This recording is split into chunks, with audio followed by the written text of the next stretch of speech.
Are the Pacers messing up their lottery odds after just beating the Chicago Bulls?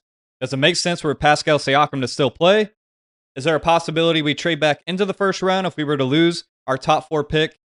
On today's episode, I'm going to dive into the remaining schedule, the last 6 games of the season, and how crucial these games could be in determining where our pick lands. I'm going to talk about where we currently stand in the NBA lottery odds. And then I'm going to talk about, on the next segment, where have teams picked if they finish with the third worst record in the NBA since the NBA flattened the lottery odds back in 2019. I'm going to go back into draft history here a little bit and just show how likely is it that we keep our pick in the top four if we finish with the third worst record in the NBA. And then to end this episode, I'm going to talk about if we could possibly trade back into the first round if we lose our draft pick to hopefully draft a guy that could potentially add to our rotation and help us win in the foreseeable future.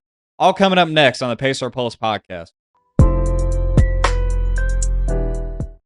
What is up, Pacer Nation? Welcome to the Pacer Pulse podcast, the heartbeat of Indiana basketball. I'm your host, Sean Trader, and today, guys, like I stated at the top, does it make sense that we're beating teams right now as like the Chicago Bulls? So I know the Chicago Bulls are trying to lose on purpose as well right now, so it's not like an easy loss. So it feels weird saying that as a Pacer fan, guys. Like, we're cheering for losses, of course, but I just wanted to dive into kind of how bad this loss could be, how it could potentially impact our odds. I know some people may think, oh, like it's only going to lessen our percentage chances a little bit if we land outside of the top four. So I wanted to dive into that part a little bit too. But I also wanted to start off with at the top here. Does it make sense to play Pascal Siakam still? I know the team just cannot outright just sit him, even though that's pretty debatable in my opinion. I think we could. But all we're really risking right now is for him to suffer a major injury. I mean, we're not playing for anything besides losing to maximize our draft pick odds. So I just think it makes absolutely no sense to play him for the rest of the season. We have only 6 games left. Sit him, sit Nemhard, sit TJ, whatever you got to do to kind of rest those guys for the rest of this year, because these last 6 games are very crucial, guys. So after just stating that fact, I don't think he should be playing or any of these other guys that help us win. As of today, guys, we are currently tied for the second worst record in the NBA with the Brooklyn Nets at 18 and like 50 something. But they own the tiebreaker against us, guys. So as of right now, if the NBA ended right now, we would be the third worst team in the NBA. We would have the third best lottery odds. We would still be having like a 52% chance of keeping a top 4 pick. And we would have a 12 or 14% chance of getting the number 1 pick. So currently we would still have the best odds. But as I say this, guys, as of right now, like I said, we have 18 wins. The teams behind us are very close. The Kings, they have 20 wins. Even the Jazz have 21 wins. So it's only a 3-game difference between us falling to like the 5th possible odds, possibly, which could be detrimental, first off. And I'll get into that as well. But it's very close. And like I said, the Nets own the tiebreaker. And as I kind of go through the remaining schedule here, I'll kind of say the biggest game we have left happens to be against the Brooklyn Nets, which is shocking to say because based on it just adds a lot of direness to the rest of these games, guys. The fact that we beat the Bulls when we should have lost to them. If we lost to them, we would still be tied with the Wizards right now with the worst record in the NBA. And granted, we don't have to finish as the worst team in the NBA, but we have to stay in this top 3. So this is why it's very crucial as to why I stated this at the top of this episode, guys, is Siakam should not be playing the rest of the year. Nemhard should not be playing. We should be seeing Taylor Peter playing 35 minutes a game. Cam Jones, 35. Jalen Swanson, if I even said his name right, 35 minutes a game. Micah Potter. All those guys should be playing tremendous amounts of minutes these last 6 games, guys, because this can make or break if we end up getting our pick or not, essentially. And maybe that sounds a little extreme. Maybe I'm being over hyper emotional as a fan about that, guys. But these last 6 games are so dire, and that game against the Nets could really paint where we end up in the draft, and like potentially. So the remaining schedule right now, guys, I wanted to dive into that a little. Last 6 games. Next game we play the Hornets, and then we play the Cavaliers after that. Then the Timberwolves, then the Nets. And then our last 2 games will be against the Sixers and Pistons. So You could say every team outside of the Nets that I just named have something to play for. So really, in the perfect world, we should lose to the Hornets. We should lose to the Cavaliers. We should lose to the Timberwolves. We should lose to the Nets, of course. We should lose to the Sixers and Pistons. So go ahead and say that 5 of those 6 games are automatic losses, is what we should have. Automatically, we should lose to all those teams. The one that's going to be very interesting is the Nets. So I'm going into this assuming that the Nets are planning on losing every game the rest of the year as well. So, like I said, right now we are tied with the Nets, 18 to 18 wins on the season. Excuse me. That's why this game between the Nets and us is almost like the biggest game for our entire season. And what's crazy about that is if we can end up pulling off a loss against the Nets, guys, that would put them above us. We would finish with the second worst record in the NBA. Like I said, if we lose the rest of the games as well, if we lose the rest of the season, we can end up with the second worst record and still maintain top 3 odds. And we could still do that even if we end up beating the Nets somehow, but we would have to absolutely lose the rest of this year. So like I said, we have a little cushion, I guess, with the Kings. Like if we beat the Nets, let's say, and we end up with 19 wins. Well, as long as we lose the rest of the year, we at least beat out the Kings, who are at 20 wins. So it's getting very down to the wire, guys. And this win against the Chicago Bulls really puts us in this predicament where we absolutely have to lose these other games. And that's why it's good, at least, that we have like such a strong schedule the rest of this year besides this next Nets game. But guys, go ahead and pencil it down. This Nets game is going to be the tank off against all tank offs. Like I said, I expect Taylor Peter to play 35 minutes. We're going to see a lot of these guys at the end of the rotation playing pretty much the majority of the game in that game. I would be shocked if that doesn't happen. And like I said, maybe it doesn't end up being detrimental, but you never know. Maybe we sneak out a win against the Hornets or the Cavs or Timberwolves, Sixers or Pistons. Like, you just never know. So it's just very crucial, in my opinion, that we end up losing this, just the rest of this season, essentially. That's why I said at the top, we need to sit Siakam, TJ, Nembhard, Neesmith, any of these guys that we can possibly sit out. We need to be sitting them all out completely. So why I want to dive into this next part is, why does every percentage matter? So I know maybe there's some fans out there that are like, well, what's it matter if we land at the top, the fourth worst record, where we would have still a 48% chance of picking in the top 4. We would have, I don't even know what it would be. Oh yeah, so we would have a 12.5% chance of getting the number 1 pick. So if I'm breaking this down just in terms of having the top odds of landing the number 1 pick, if we stay as a top 3 worst team, guys, we have a 14% chance at the number 1 pick. If we land at the 4th worst record in the NBA, we'll have a 12.5% chance. If we end up somehow as the 5th worst team, we'll have a 10.5% chance. So you may say that's very splitting hairs between each pick or each spot where we would land, right? Most of y'all would probably say, well, that means we'd still have really high odds of landing a top 4 pick at least, or even the number 1 pick. But I want to put out an example, and this happened just last year, guys. The Mavericks had a 1.8% chance of landing the number 1 pick last season, last draft, where they got Cooper Flagg. And that's where my point I'm really going to hammer home here is, every extra percentage matters, guys. That 1.5% difference that we could have from, let's say, 14% chance to 12.5% could be the reason why the Pacers get the number 1 pick. Because as we saw, like I said, I'm making the argument, the Mavericks got it with 1.8% chance. So what if we miss out on that extra 1.5% chance, and that extra 1.5% chance could be what determines if we get the number 1 pick, the first time in our franchise history. So if we look at it from that lens, guys, it could be detrimental. And that's why, I get it. It may seem like in the grand scheme of things, oh, we're only losing 1.5% chance of getting the number 1 pick. But as we've seen throughout draft history, I remember even back when the Bulls got the number 1 pick with a 0.8% chance and were able to draft Derrick Rose. And you may say a lot of this is fixed if you're a part of that line of thinking, and maybe I'm not too far off with you on that. But I'm just trying to say, every percentage points count, man. They all count, and they all matter. And that's why it is so crucial if we lose out the rest of this season, guys, where that Bulls game might come back to really bite us in the end.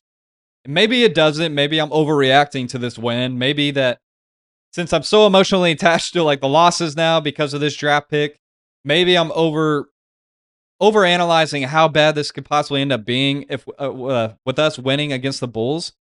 But I don't think it's something we can underestimate the impact on. That's why I kind of wanted to go over this and kind of give you guys some numbers here to really show you that any percentage points matter. And that's like my biggest takeaway from all this from the beginning, from what I've stated throughout this whole entire beginning of this episode, guys. We need to maximize the losing the rest of the way. Somehow, we got to lose to the Nets somehow. And if we could even land at the second worst team in the NBA, the second best odds, that would be great. If we stay in the top 3, obviously it would be great. But that's where I'm going to lead into my next segment here, guys, where I'm going to talk about where I stated at the top of this episode. What if we stay at number 3? So after going through all that, like going through the rest of our remaining schedule, the fact that we play the Nets to determine basically the second or third worst odds. In my prediction, guys, I think we're going to end up as the third worst team in the NBA when it's all said and done. So that's going to be my prediction. I think that somehow, I think we're going to end up beating the Brooklyn Nets. And even if we don't, that'd be awesome. But I just think we're going to lose the rest of the season outside of that game.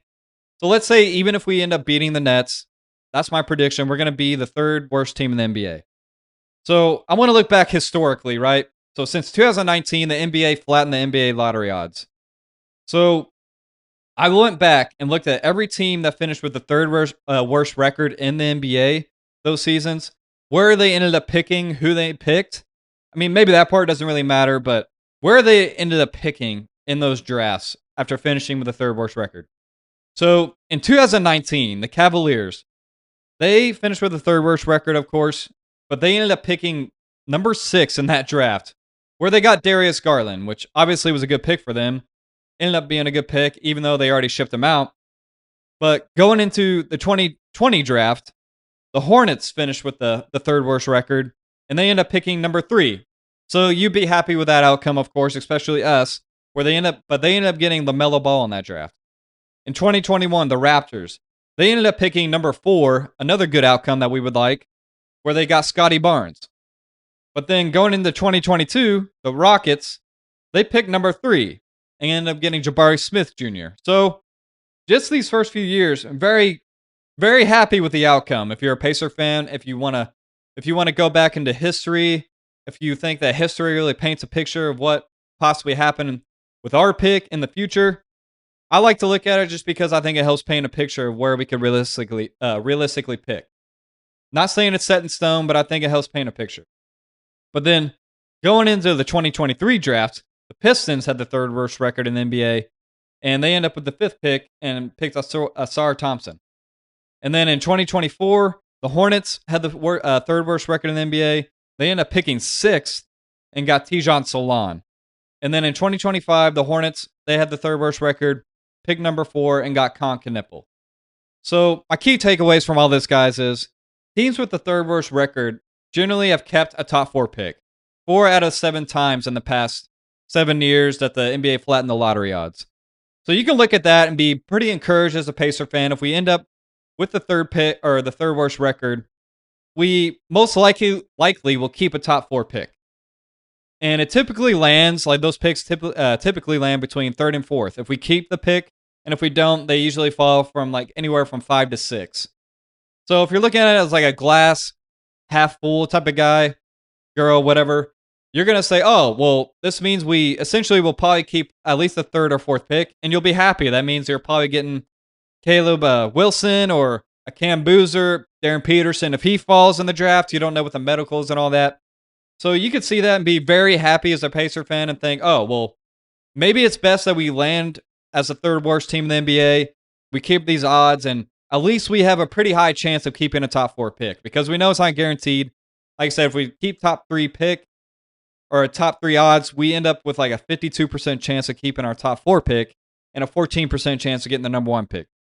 So granted, even if the team that had the 3rd worst record never has gotten the number 1 pick in the NBA draft since the lottery odds are flattened, still, in our circumstance, guys, I'm happy with a top 4 pick regardless. I don't care, especially in this draft. I don't care if it's 4th, 3rd, 2nd, 1st, whatever it is.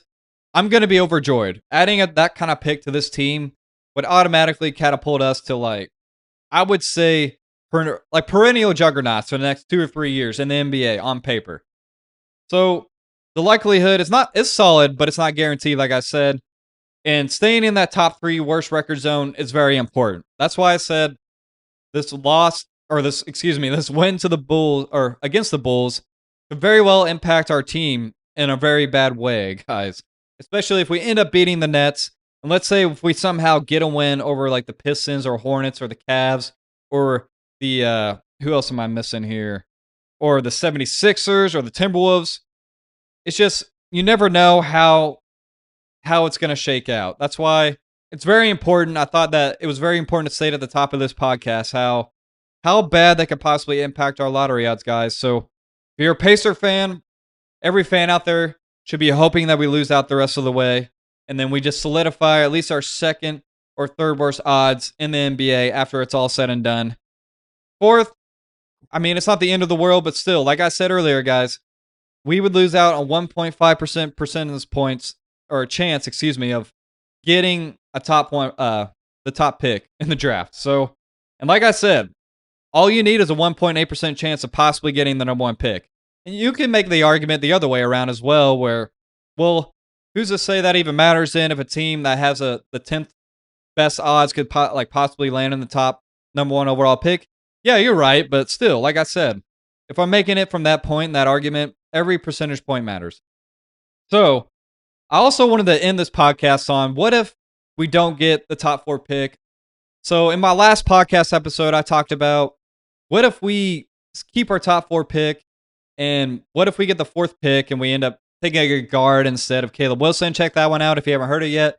But also in another episode, I talked about our options if we don't keep our top four pick, and most of those were centered around trades for established players already. Well, in this episode, I want to talk about what if we traded back into the first round? What if we got like a pick anywhere from like 19 through 30? What if we got a late first round pick and we thought we could draft a guy that could potentially help us win now and could potentially have his ceiling to become better as a player too? I thought that would be very interesting, just like we did whenever we traded back into the first round and got Isaiah Jackson that year. I think we drafted him like 21st in that year, where we wanted to take a swing at a guy with potential. Obviously, it didn't work out, but we saw it like just a couple years ago when we got Ben Shepherd, or a few years ago when we got him with like a late first round pick. He was a guy we were able to add on a cheap contract to add to our rotation. And I think that's another point I wanted to make, guys. That's even more crucial to our team, especially right now after trading for Zubats. Aaron Neesmith's contract extension is going to kick in next season. Shepard's going to be making $5 million more if we keep his. We're going to be keeping him on the books. Jarris jumps up to like $8 million, I think, or something like that. So we're really trying to thread the needle, guys, on what kind of players we can potentially add. And it's always good to add guys on cheaper contracts, especially rookie contracts like this, because I think where I saw if a guy gets drafted from like 25 through 30th range, their contract is usually 1.5 million to 2.5 their first year in the NBA. So that's an incredible value if you can land a guy that can contribute right away. And usually you can see that in late first round picks, guys. So I think that this could be an interesting plot, or I don't know, I guess an interesting subplot we could do, especially if we lose out on our lottery protected pick. Maybe we could trade into the first round again and get a guy that we think could still have some potential, but obviously come in, fill a spot in our rotation, could help us win right away. So I have some names that I put down, and maybe in a future episode, I'll go into like some of these names and dive deeper into their games and see how they can impact the Pacers, like what they could bring to the team, kind of like what I've done with the top four picks so far, and then what I've done with like Keaton Wagler and even Braden Burries, how I think they can impact the Pacers on the last episode I've done. So if you haven't heard that, check it out, like I said. So these are just some names that I threw out there that I thought could be interesting targets if we were to trade back into the first round and possibly try to add somebody that could help this team win going into the future and still add a little bit of a upside to a younger player that we could potentially kind of grow and develop. So the number one guy I talked about, this guy, somebody that I think is going to be able to help the team right away and maybe still have a little bit of wiggle room to improve, but mostly he's going to come in and just be able to provide steady, I would say, offense off the bench. He's a combo guard. It's Bennett Sturts from Iowa. So I've seen him projected anywhere from like 19 to 27, but he's an older player, of course. He's 24 years old. But if we're looking to add somebody that can just contribute to the team immediately, he could be a solid guy that we could potentially look at and see about adding, trading back into the first round for. Like I said, a guy you can add on the cheap, like for 1.5 million to 2.5 million. That's hard to come by. So we don't have much wiggle room in terms of salary cap going into the next season. So a 6'4" combo guard like Bennett Sturts, he can run the offense, he can play off ball. I think he would provide a lot of value. Yes, his defense probably isn't there, so that would hurt, but imagine him coming off the bench, kind of being a good sharpshooter off the bench, a guy that can do things with the ball in his hands, create shots for himself and for others. You could see him playing next to Tyrese in certain lineups, even though the defense would be suspect. See him playing next to TJ McConnell off the bench, of course, or even running bench units if TJ's hurt. Like I've kind of mentioned with my my last episode I talked about, where what if we added like a guard with our top 4 pick? I kind of made some of these same arguments where we could just use another playmaking guard off the bench outside of TJ, because Shepard isn't really that. He's just, and I'm not really confident in Shepard. I mean, I like Shepard, but don't get me wrong, I think he's replaceable. And Bennett Sturts, he really helped Iowa this year, and he helped them improve to like go to the Elite Eight. So he's a very established player. I think he could bring a lot of value to this team, where I don't know how his spot-up shooting has been from 3 this year, but he can really command an offense. And I just think he could fit pretty well on and off ball with this team. So I thought he could be a guy we could potentially target with like a late first-round pick if we would trade back into the first round. So another guy plays a completely different position. So all these guys play different positions. So that's what I thought was kind of interesting with some of these targets. I thought we could target with like a later first-round pick or an early first-round pick if we could trade for one. So this next guy is Krivas from Arizona. He's a 7'2" big man, plays center. So I thought he would be interesting because what if we were still like not satisfied with our backup center position?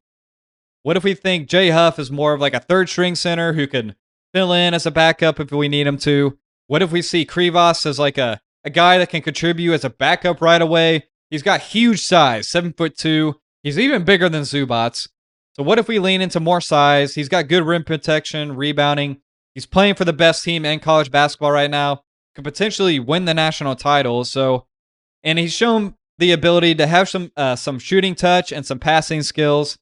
I just think he could be a good depth piece we could put behind Zubats. Maybe he can develop and possibly replace Zubats in the lineup. I don't know if he has starter upside, but you never know just how he develops. I don't even know how old he is. He could be, I don't know how old he is, guys. So let me know in the YouTube comments if you know how old he is, but I thought he could be an interesting target to kind of target if we were to trade back into the first round. If it's like somewhere in the rotation where we feel like we need to improve on, I could see where we need to improve on our backup center position.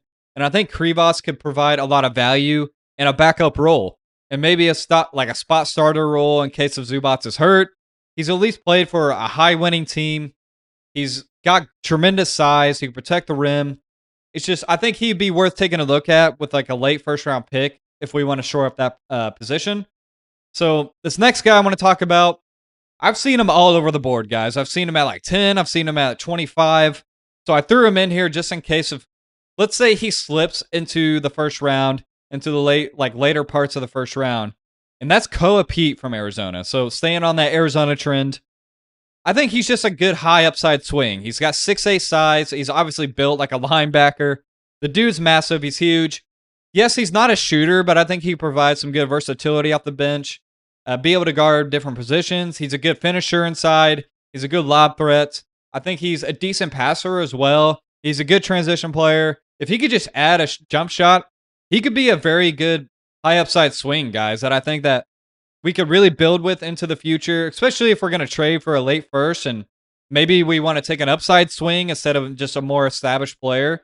But even so, I think he's kind of the best of both worlds, right? I think he could help the team win now, but also provide a guy that can have way higher upside going into the future. And if we believe we could develop his jump shot, like how we've kind of developed TJ's shot, maybe that's how Jarris came in and like got his shot better. We've seen Ben Shepherd kind of improve on his jumper going into this year. in the latter parts of the season. So maybe we believe that we could help him come into the NBA and develop his jump shot. And if we just see enough upside to like trade for him in the first round, I think he'd be a good swing. Let me know what you guys think in the YouTube comments on any of these guys and what you think of Koa Pete. But if he were to fall that far, I think it'd be worth the gamble, guys, especially if we lose our top 4 pick. Like, why not? And then this last guy I want to talk about briefly is a guy that I don't know a ton about, so I'm going to have to do some more research into him. But I'm very intrigued with just his overall skill set from what I've seen statistically wise. And that is Amari Allen for Alabama. So he's a 6'8 wing. So we always know that we need more wings, guys. We could always, any team in the NBA could take more wings in case of, especially if we don't really believe in Jarris. Maybe we want a guy, would take a swing at another guy who could potentially fill a better role on this team where he can really shoot, he can really dribble apparently, and he can pass. So he averaged like 7.7 rebounds per game in college this season. He averaged about 3 assists per game or so, so pretty good playmaking instincts. So you're not really giving up too much playmaking or whatnot. He's adding to that. Maybe he could fit our system pretty well. And then he also shot 38.5% from 3. So you're adding a 6'8" wing who can do multiple things on the court, who could potentially tap into more upside that you can add for the cheap. And maybe, who knows, if he could develop into like a Neesmith replacement in the starting 5, or maybe he can provide a lot of value off the bench as a guy that can be a spot starter, a guy that can come in, bring some offense, bring some good shooting, play with Halliburton out there. I don't know if he's a great defender or not. I don't know too much about him yet in that aspect. That's why I said maybe I'll dive into some more in scouting reports on some of these later guys in the first round, because I really think this is a possibility, guys. If we lose our pick, maybe we could trade for another one in the first round if it's possible, if teams are willing to do that. That's the biggest thing. And do I prefer any of these players over the other? No, I don't think so. And I know that's kind of like a cop-out answer, but I think any of these guys would make sense. I think that we could use center depth because I'm not sure about J Huff as a backup for sure. I think we could obviously use guard depth. I've kind of hammered that home on multiple podcasts lately, where it's hard for me to have full faith in just TJ McConnell, Halliburton come off an Achilles injury, and then we have Nembhard. I mean, you could throw Shepard in there, but I'm not fully confident in him, so I think we could always use some guard depth with Bennett Sturts. I think could be a solid option. Koa Pete could be an awesome upside swing at the forward position. And you never know what we can do with Jarris. I know he plays kind of the same position, even though he's more of a 3 now. I know Koa Pete's a 4. Maybe we want to develop him and maybe take Siakam's spot. There's a lot of like variables. And then Amari Allen could just be another solid wing rotation guy that we could develop as well. I could see the argument for any of these guys, and I would be happy with any of them to try to develop. But why I said earlier, why it would be beneficial for the Pacers to do this, you add a guy on a cheaper contract that we're going to need, guys. Those are going to be super valuable. But any of these guys could still have some upside to their games. Maybe Bennett Sturts wasn't as much. He's a little more NBA ready, I would say. He's 24, but a lot of these other guys, you would still be taking a swing on some potential while adding somebody that can contribute to winning right away. So that's what I really like about this thought process, and it kind of makes me feel a little more at ease. Granted, don't get me wrong. Would I love Cam Boozer or Caleb Wilson, Wagler, or like a Peterson or DeBonsa? Of course, guys. That's like my number one dream. I pray that we can get a top 4 pick, but I wanted to at least maybe point this out as well, is that maybe we could trade back into the first round. There's always teams that are willing to trade picks normally. Maybe this draft's different. I don't know. But you could see where maybe we could trade like a future first, like a 2027 first for a first in this year's draft if a team wants to kick the can down the road a little bit, not add a player this year and keep their salary kind of clean. Maybe you could trade a Jarris. That's probably aiming a little high for a first round pick. Yeah, that's probably aiming too high, but we could maybe piece together the assets we would need to do if we wanted to do this type of trade. So, like I said, at the top of this episode, guys, just to do like a quick recap, we need to lose the rest of this season. We need to lose the rest of these 6 games. And at worst, we can only win the next game, and that's it. If we want to keep these top 3 odds, and like I stated, 1.5 percentage points could be the difference between getting the number 1 overall pick or getting a top 4 pick. Just like the Mavericks proved last season, guys, where they got the number 1 pick with a 1.8% chance.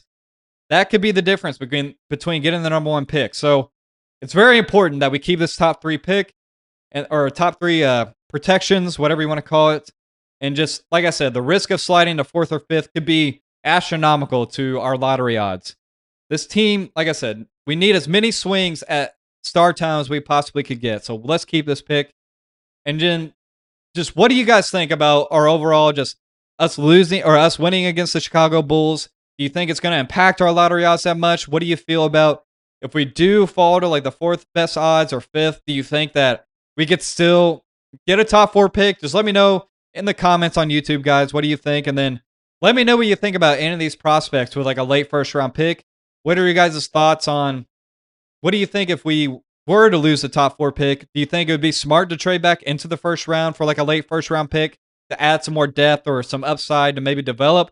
Let me know what you think in the YouTube comments. Let me know what you think about the names I threw out there, and give me any other names that you think would be good swings at to like help this team win or to develop. And just as always, I love talking to you guys in the YouTube comments. So let me know in the YouTube comments. And as always, please leave a like, comment, subscribe as well on YouTube. Helps the channel and helps me be able to grow the channel a lot and build the community a lot. And then if you could please leave a 5-star review on Apple Podcasts, Spotify, wherever you listen to your podcasts. It means a lot to me, guys. And I always appreciate your guys' support and just you being a part of this community. It means a lot to me. But going forward, guys, like I said, I think in some future episodes, I'm going to break down some of these later first-round picks games, like a Bennett Sturch or a Krivas, maybe a Koa Pete if he falls. And then, like I said, Amari Allen, maybe some other guys. Talk about some of their games and how they could fit with the Pacers offensively and defensively, what they could bring, what upside they could have. Kind of dive into those because I still think it's a realistic possibility we could trade into the first round if we lose the top 4 pick. So I think a lot of these guys are important to like kind of scout and talk about too as well. And I'm in full-blown draft mode, guys, as a Pacer fan.